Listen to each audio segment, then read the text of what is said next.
फ्रान्सचे अध्यक्ष Emmanuel Macron यांनी अमेरिकेचे अध्यक्ष डोनाल्ड ट्रम्प यांना युक्रेन युद्धाबाबत रशियाशी करार करण्याची घाई करू नका असा इशारा दिलाय। ट्रम्प यांना भेटण्यासाठी मॅक्रॉन अमेरिकेत आले होते। भेटीनंतर त्यांनी फॉक्स न्यूजला दिलेल्या मुलाखतीत याबद्दल सांगितलंय। मॅक्रॉन म्हणाले की रशिया आणि युक्रेनमध्ये काही आठवड्यात युद्धबंदी करार होण्याची पूर्ण शक्यता आहे। युरोपातील जवळजवळ सर्व देशांना त्यांच्या सुरक्षेबाबत समान चिंता असल्यानं फ्रान्सचे अध्यक्ष युरोपियन देशांचे प्रतिनिधी म्हणून ट्रम्प यांची भेट घेतील। यावेळी मॅक्रॉन असं म्हणाले की आमचा 2014 मध्ये रशियासोबत शांतता करार झाला होता। मी तुम्हाला वैयक्तिक अनुभवावरून सांगतो, कारण त्या शांतता कराराचे निरीक्षण करणाऱ्या 2 सदस्यांपैकी मीही एक होतो। रशियानं प्रत्येक वेळी कराराचे उल्लंघन केले आणि आम्ही एकत्रितपणे प्रतिसाद दिला नाही। तर मुद्दा विश्वासाचा आहे। सर्वप्रथम रशिया आणि अमेरिका यांच्यात संवाद झाला पाहिजे। मॅक्रॉन म्हणाले की माझ्या मते युद्धबंदी कराराचा क्रम असा असावा की प्रथम अमेरिका आणि रशिया यांच्यात आणि नंतर अमेरिका आणि युक्रेन यांच्यात चर्चा व्हावी। राष्ट्राध्यक्ष ट्रम्प यांनी मंगळवारी घोषणा केली की ते युक्रेनचे अध्यक्ष झेलेन्स्की यांना भेटण्यास तयार आहेत। ही एक अतिशय महत्त्वाची गोष्ट आहे। येत्या आठवड्यात युद्धबंदी होऊ शकते असे त्यांनी सांगितले। रशियानं याचा आदर केला पाहिजे। जर असं झालं नाही तर हे स्पष्ट होईल की पुतिन शांतता करार आणि युक्रेनच्या सार्वभौमत्वाबद्दल गंभीर नाहीत। अमेरिकेतील शिकागो येथील मिडवे विमानतळावर 2 विमानांमधील टक्कर एका वैमानिकाच्या उपस्थितीमुळे टळली।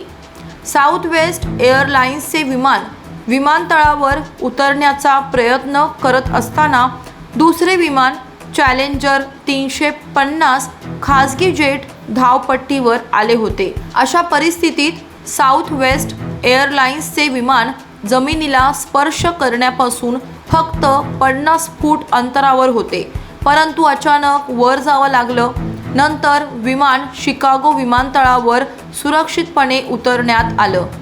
फेडरल एव्हिएशन ॲडमिनिस्ट्रेशन या प्रकरणाची चौकशी करते। तथापि दुसऱ्या विमानाला परवानगीशिवाय धावपट्टीवर प्रवेश केल्याबद्दल दोषी ठरवण्यात आलं।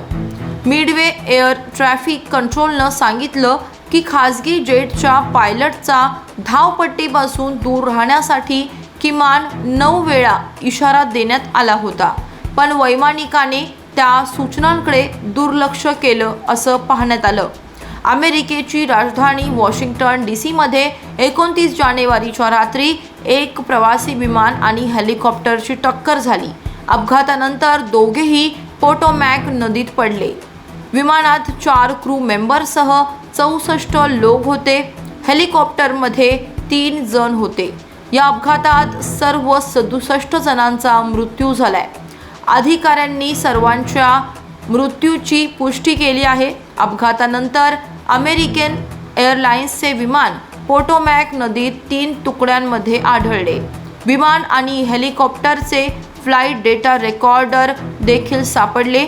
ही घटना रोनाल्ड रेगन विमानतळावर घडली आहे। इराणी पेट्रोलियम उत्पादनांच्या विक्री आणि वाहतुकीत मध्यस्थी केल्याबद्दल अमेरिकन सरकारने भारतातील 4 कंपन्यांवर निर्बंध लादले आहेत। इंडियन एक्सप्रेसच्या वृत्तानुसार अमेरिकेच्या वित्त विभागानं सोमवारी एक प्रेस रिलीज जारी करून याबद्दल माहिती दिली।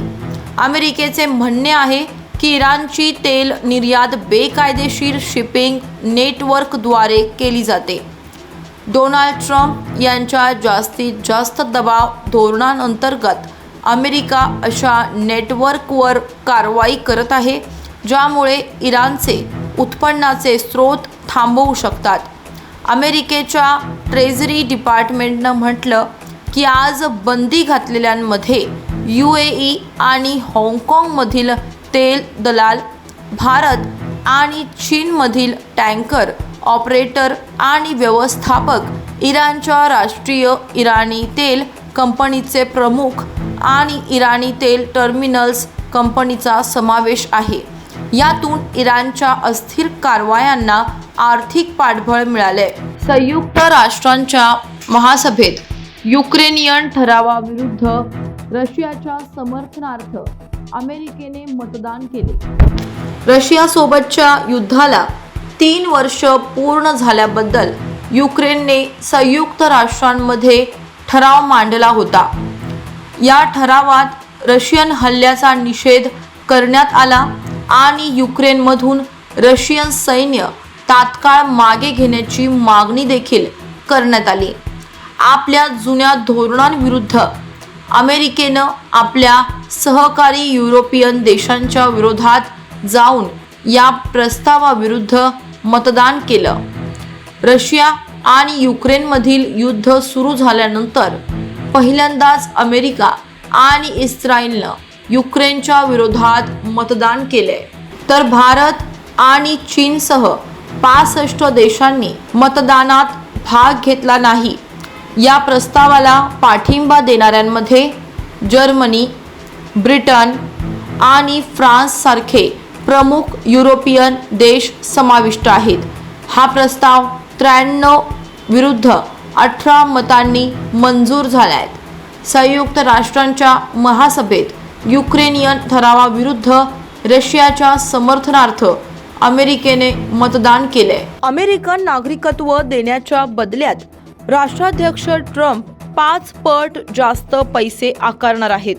ट्रम्प यांनी गोल्ड कार्ड नावाचा नवीन व्हिसा कार्यक्रम सुरू करण्याची घोषणा केली.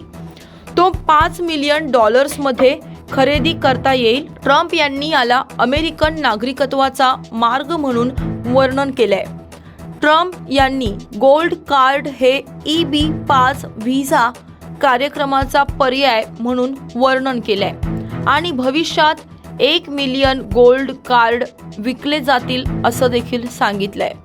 सध्या EB-5 व्हिसा कार्यक्रम हा अमेरिकन नागरिकत्व मिळवण्याचा सर्वात सोपा मार्ग आहे.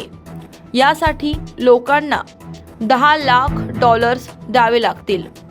ट्रम्प पुढे म्हणाले की या व्हिसा कार्डमुळे अमेरिकन नागरिकत्वाचा मार्ग मोकळा होईल. लोक हे खरेदी करतील आणि अमेरिकेत येतील आणि इथे भरपूर कर भरतील. त्यांनी असा दावा देखील केला की हा कार्यक्रम खूप यशस्वी होईल आणि राष्ट्रीय कर्ज लवकर फेडू शकेल. व्हिसा कार्यक्रमाशी संबंधित कार्यकारी आदेशावर स्वाक्षरी करताना ट्रम्प म्हणाले की गोल्ड व्हिसा कार्ड नागरिकांना ग्रीन कार्डसारखे विशेष अधिकार देईल. त्यांनी सांगितलं ही कार्यक्रम 2 आठवड्यात सुरू करण्याची अपेक्षा आहे. ट्रम्प यांनी असं म्हटलं की नवीन योजनेची माहिती लवकरच दिली जाईल. यावेळी त्यांच्यासोबत वाणिज्य सचिव हॉवर्ड लुटनिक देखील उपस्थित होते.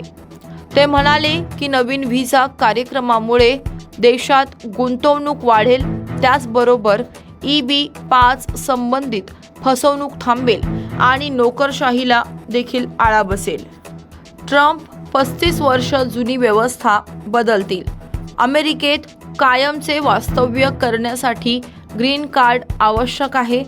यासाठी EB-1, EB-2, EB-3, EB-4 visa कार्यक्रम आहेत, परंतु EB-5 व्हिसा कार्यक्रम सर्वोत्तम आहे. 1990 पासून तो लागू आहे. यामध्ये ती व्यक्ती कोणत्याही नियोक्त्याशी बांधलेली नाही आणि ती अमेरिकेत कुठेही राहू शकते, काम करू शकते किंवा शिक्षण देखील घेऊ शकते. हे साध्य करण्यासाठी 4 ते 6 महिने लागतात. EB-4 व्हिसा कार्यक्रमाचा उद्देश परदेशी गुंतवणूक आकर्षित करणे असा आहे.